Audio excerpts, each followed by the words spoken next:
और हमारे श्री हरि सत्संग समिति का उद्देश्य भी यही है कि हम पूरे देश में संस्कारों की रक्षा करें। इसीलिए पूरे देश में करीबन 72,000 से 74,000 संस्कार केंद्र चल रहे हैं। हमारे 76,000 एकल विद्यालय चल रहे हैं। हरि सत्संग वन बंधु परिषद देश के सर्वांगीण विकास के लिए लगी हुई है। जब तक युवा शक्ति हमारे संस्कृति के ध्वज को अपने हाथों में नहीं लेगी, हम किसी भी कार्य में सफलता प्राप्त नहीं कर सकते हैं। तो पूरा उद्देश्य यही है कि युवा शक्ति इस कार्यक्रम को समझे, इस उत्सव को मनाए और हिंदू धर्म के जितने भी आयाम हैं उन सभी आयामों पर उनका भी एक परिचय हो।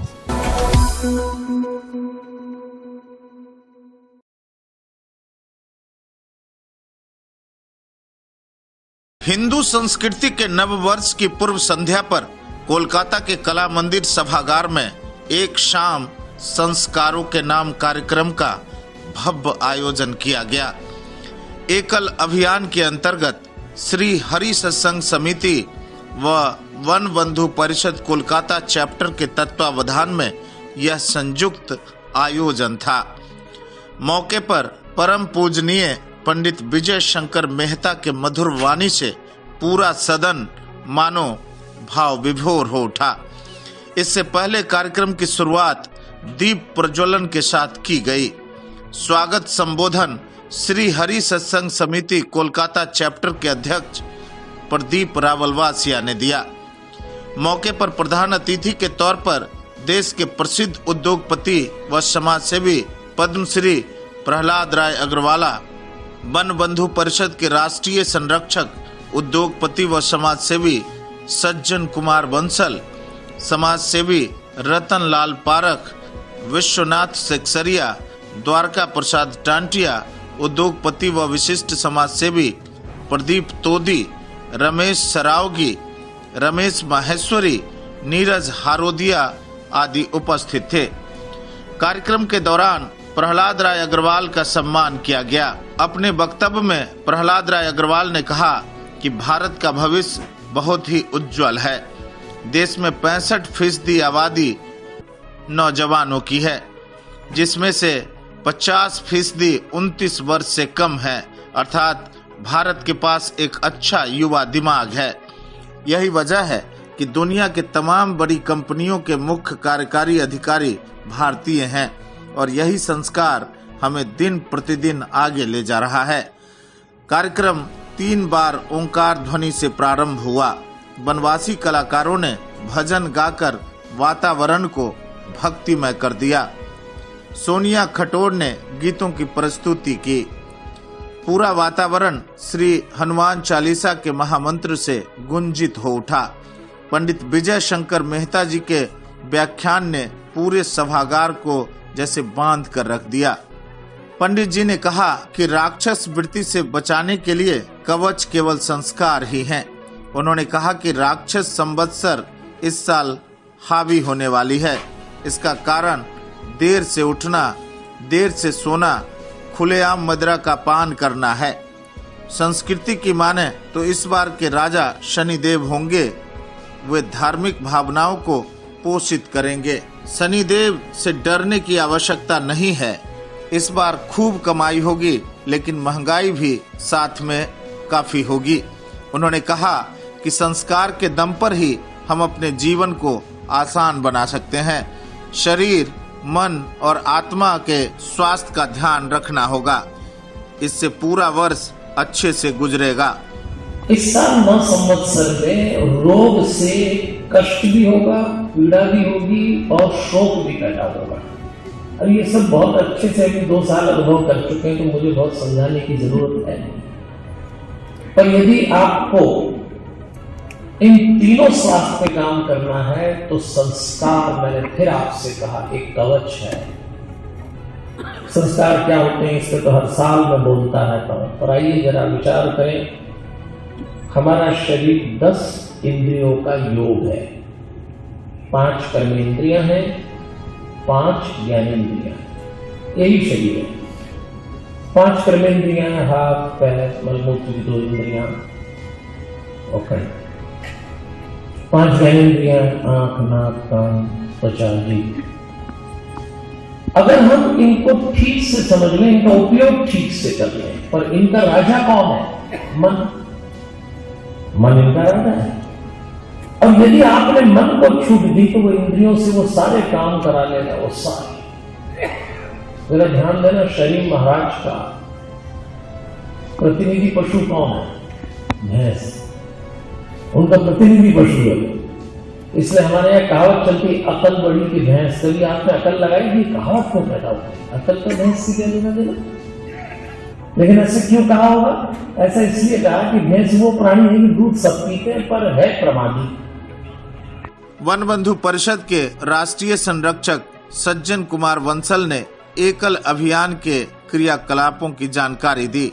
उन्होंने बताया कि देश भर में 76,000 एकल विद्यालय चल रहे हैं।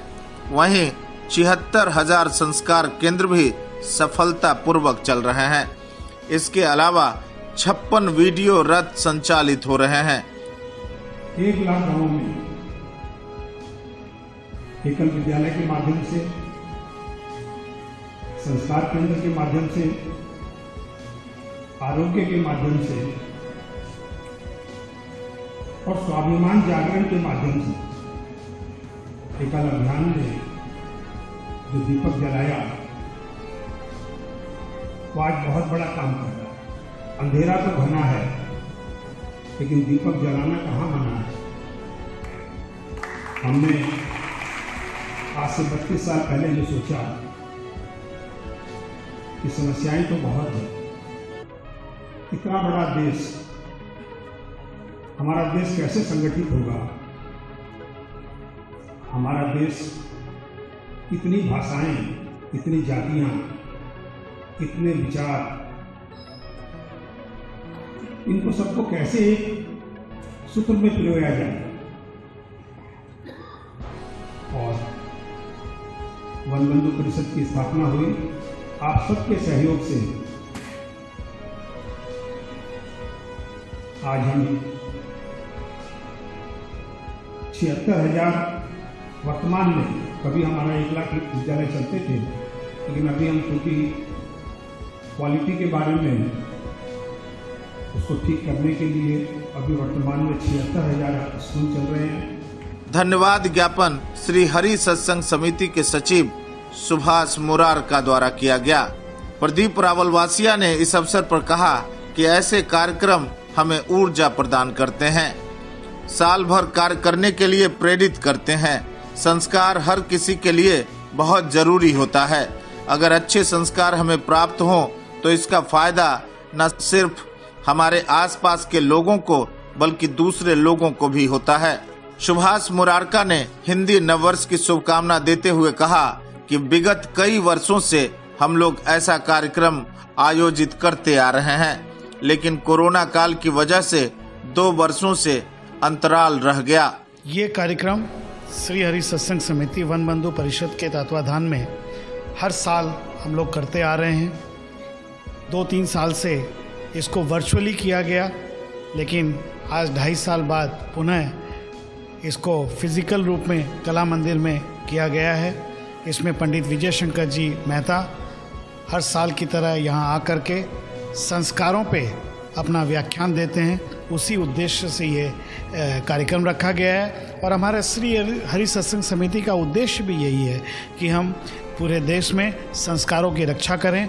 इसीलिए पूरे देश में करीबन 72,000 से 74,000 संस्कार केंद्र चल रहे हैं। हमारे 76,000 एकल विद्यालय चल रहे हैं। हरि सत्संग वन बंधु परिषद देश के सर्वांगीण विकास के लिए लगी हुई है। इस कार्यक्रम के माध्यम से युवाओं को भी बहुत अच्छा संदेश जाता है। संस्कार से ही हमारा जीवन पटरी पर चलता है और जीवन शैली में बदलाव आते हैं। अच्छा संस्कार हमें अच्छी दिशा की तरफ प्रेरित करता है। वहीं नीरज हारोदिया ने नववर्ष पर शुभकामना देते हुए कहा कि संस्कार युवाओं की कुंजी है। अगर हमें अच्छा संस्कार मिलता है तो हम समाज में सिर उठाकर समाज का कल्याण का हिस्सेदार बन सकते हैं। साथ ही बहुत सारी समस्याओं का भी निवारण आसानी से हो सकता है। उन्होंने कहा कि ऐसा कार्यक्रम युवाओं के लिए एक प्रेरणा का स्रोत होता है। भूरी भूरी प्रशंसा करना चाहूँगा हमारे पूरी संस्था का, हमारे सभी संयोजक का, हमारे सभी कार्यकर्ताओं का, कि जिन्होंने इस कार्यक्रम को लिया और आज हिंदू नव वर्ष के पूर्व संध्या पर आज इतनी बड़ी संख्या में हम हनुमान चालीसा का पाठ करके आज हम देशभक्ति गीतों को गा के माँ भारत के समक्ष दीप जलाकर जब हम हिंदू नववर्ष को मना रहे हैं तो यह हमारे आगे आने वाली पीढ़ी के लिए एक बहुत बड़ा संकेत है। इसके अलावा परम श्रद्धेय महाराज जी का जो आज हम लोगों को आशीर्वचन मिल रहा है, वह आशीर्वचन हमारे पूरे वर्ष भर के लिए एक एनर्जी टॉनिक की तरह काम करता है कि हम नए नए सोच पर, नए नए विचारों पर काम करें। जब तक युवा शक्ति हमारे संस्कृति के ध्वज को अपने हाथों में नहीं लेगी, हम किसी भी कार्य में सफलता प्राप्त नहीं कर सकते हैं। तो पूरा उद्देश्य यही है कि युवा शक्ति इस कार्यक्रम को समझे, इस उत्सव को मनाए और हिंदू धर्म के जितने भी आयाम हैं उन सभी आयामों पर उनका भी एक परिचय हो। हाँ, राक्षस विधि जो ये है, ये संस्कार, ये हमारे जो संस्कार है, मतलब ये हमारी जो आने वाली पीढ़ी है, ये हमारे संस्कार को धीरे धीरे खोती जा रही है। उसको बचाने के लिए जो हमारे संस्कार केंद्र हम लोग कर रहे हैं, हरि सत्संग समिति के द्वारा हम लोग इसको बचाने के प्रयास कर रहे हैं। हमारे यहाँ 56 रथ भी चल रहे हैं पूरे भारतवर्ष में, तो जो इस कड़ी के लिए पूरे देश के अंदर में युवा पीढ़ी के लिए बहुत बड़ा काम कर रहा है। कार्यक्रम के दौरान संयोजक सत्यनारायण देवरालिया, उद्योगपति व समाजसेवी ललित बेरीवाल, किशन कुमार केजरीवाल, महेश भुवालका, नितिन सिंघी, श्रीमती प्रतिभा बिन्नानी, गौरव बागला, विकास पोद्दार, विजय माहेश्वरी, मनमोहन चौधरी, शांता सारडा, रामानंद रुस्तगी, देवराज रावलवासिया मौजूद रहे। युवा शक्ति के लिए प्रकाश चंद्रा एवं अमित कुमार की ये खास रिपोर्ट। अपने इलाके की खबरों को जानने के लिए युवा शक्ति चैनल को सब्सक्राइब करें।